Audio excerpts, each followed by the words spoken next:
Magandang umaga! Kumusta po? Narito po ulit ang update natin para sa lagay ng ating panahon. Ngayong umaga po ng June 27, 2026. Sa ngayon po ay tuluyan na nakalayo ang dalawang bagyo na nanggaling sa loob ng ating area of responsibility na bagyong Francisco at Gardok. Kasalukuyan na po na nakakapekto ang mga yan sa may Japan. Habagat po ngayon ang nakakapekto sa ating bansa lalo na sa kanlurang bahagi, pero bahagya na naman po yan na humihina. May nabubuo na rin po na sirkulasyon sa silangan ng Mindanao at posibleng anumang sandali ay may mabuo na panibagong sama ng panahon at kung titingnan natin sa wind map ay posible yan na magpaulan sa malaking bahagi ng bansa, lalapit sa Eastern Visayas at Bicol region at hindi inaalis ang posibilidad na tatawirin ang ating kalupaan sa Lunes o Martes kung hindi po iyan malulusaw.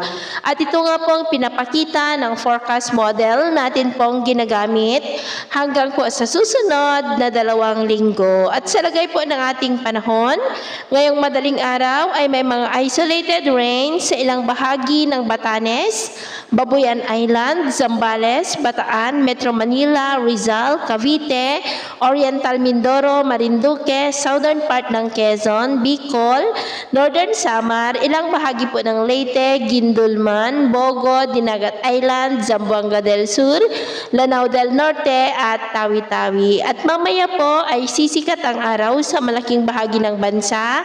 Mainit at maalinsangan muli ang panahon pero may tsansa pa rin ng maulap na kalangitan with isolated rain sa ilang bahagi ng coastal areas ng Pangasinan, Zambales, Bataan, Metro Manila, Albay, Masbate at Northern Samar.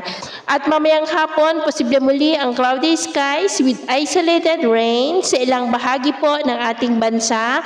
Kaya mag-ingat po tayo sa panganib pa rin na dulot ng mainit na panahon.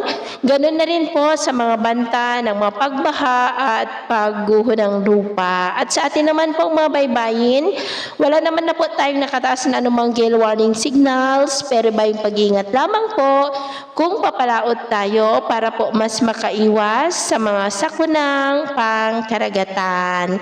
So yun po ng latest update natin sa araw na ito. Ako po muli si James na nagsasabing sa kahit anong pagsubok po na darating sa ating buhay, huwag na huwag po tayong mawawalan ng pag-asa. Thank you and God bless!